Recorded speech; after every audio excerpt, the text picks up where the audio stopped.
Você se sente um pouco perdido na discussão do valor dos seus serviços jurídicos? Muitos dos meus clientes acabam passando por isso. Mas, gente, o núcleo dessa questão é uma ideia bem simples que eu quero falar por aqui. Primeiro, o valor recebido pelo cliente tem que ser maior do que o preço que ele tem que pagar por isso. E o preço tem que ser maior que o custo para você que está provendo esse serviço para ele. Poxa, Olivia, mas isso é óbvio. Só que a pergunta aqui é com que frequência esse é o ponto de partida para o advogado precificar, avaliar ou mesmo custear os seus serviços profissionais. Olha, gente, eu vou dizer que raramente na advocacia.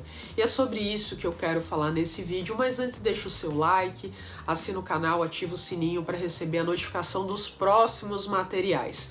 Vem aqui comigo. Vamos supor que um cliente realmente precisa de alguns serviços jurídicos, e aqui eu não estou falando de uma contratação opcional, quando ele realmente tem que pagar um preço mais alto do que esse valor percebido. Esse cliente vai estar super preparado para trocar de advogado assim que possível, assim que ele conhecer um outro profissional que possa oferecer esse valor semelhante a um preço mais baixo. Mas, gente, essa declaração por si só já mostra por que essa tal da fidelidade do cliente caiu nas últimas décadas. Se você é um desses advogados que vem reclamando sobre isso, pergunta a si mesmo, qual que é o valor do seu trabalho em relação ao preço? Você cuida, de fato, do seu cliente? E na outra ponta a gente acaba tendo o problema oposto, quando você, como advogado, acaba cobrando um preço abaixo do seu custo. Veja, você pode até optar por oferecer um serviço, eventualmente aí como um investimento para conquistar determinado cliente e ok, faz parte da estratégia. O problema é a recorrência disso, quando isso acaba sendo muito constante, tornando a sua advocacia inviável.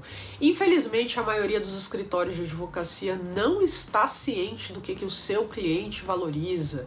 Se é um conhecimento altamente especializado, se é esse relacionamento, essa sensação de cuidado, acessibilidade em relação ao advogado, um preço mais baixo, um histórico de tradição do cliente, se são todas essas opções faladas.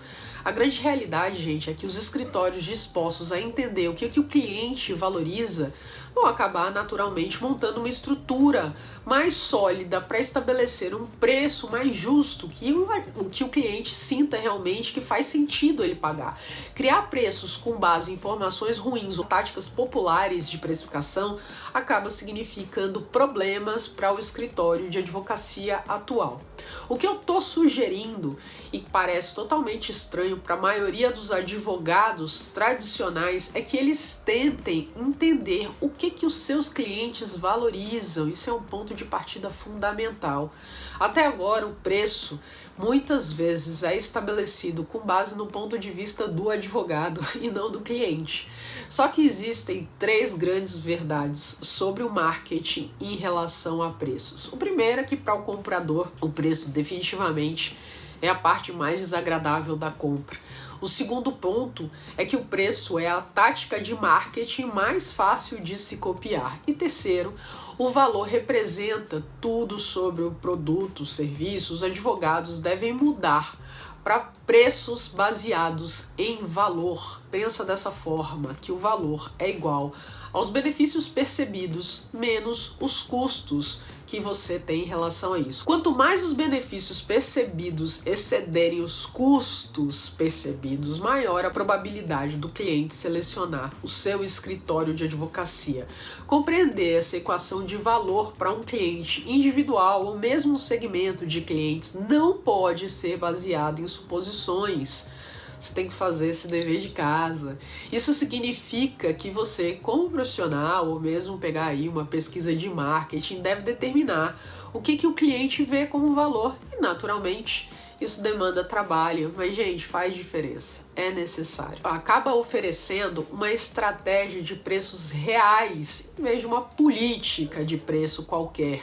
Se o seu cliente for pessoa jurídica, é importante você avaliar alguns pontos interessantes. Primeiro, a previsibilidade nos custos. É você perguntar a si mesmo o quanto existe uma possibilidade de você ser preciso em relação a um gasto real no orçamento do seu escritório para os assuntos que o cliente costuma te demandar. O outro aspecto é que trabalho você pode mudar para um acordo de taxa fixa que possa atender melhor essas necessidades do cliente. O segundo ponto é uma eficiência de custo e tempo. Como que o seu escritório está otimizando o processo, aproveitando uma ferramenta de tecnologia para economizar tempo ou dinheiro do seu cliente?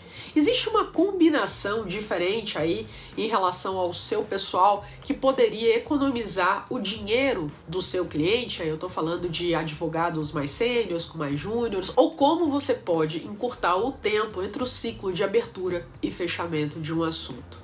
E o terceiro, o impacto nos negócios. Pergunte a si mesmo se a sua consultoria jurídica de uma empresa ajudou o cliente a gerar receita, evitar riscos, reduzir qualquer tempo de inatividade operacional inesperado, garantir um financiamento para investir no crescimento do negócio dele, ou mesmo minimizar aí um dano potencial à reputação. Essas métricas financeiras e de valor são como os clientes falam internamente, gente, mais especificamente. É como os líderes de negócio nos escalões mais altos da organização acabam realmente se comunicando, né? Buscando justamente o que está acontecendo em relação a isso. Para um escritório de advocacia trazer essa ideia de custos e valor, é necessário que ele aborde esses mesmos termos, demonstrando o seu desempenho nessas métricas. É fundamental fazer com que os clientes vejam o seu escritório como o melhor valor a longo prazo. Então começa com a seguinte ideia sempre: valor é maior do que preço, que é maior do que custo. Os advogados que descobrirem como reduzir esse custo de um serviço jurídico, seja pelo uso da tecnologia, dos processos internos e tal, podem estabelecer um preço a cobrar que seja abaixo daquilo que o cliente está disposto a pagar, porque ele entende que o valor que ele está ganhando é maior do que aquele preço que ele está pagando. Essa é uma grande oportunidade e é o jogo do futuro para grande parte dos serviços jurídicos. E você, sabe precificar dos seus serviços na advocacia, medindo esse valor que você entrega para os seus clientes? Coloca aqui o seu comentário, eu vou adorar saber um pouco mais sobre isso, divide comigo o que você pensa em relação a esse tema e até a próxima.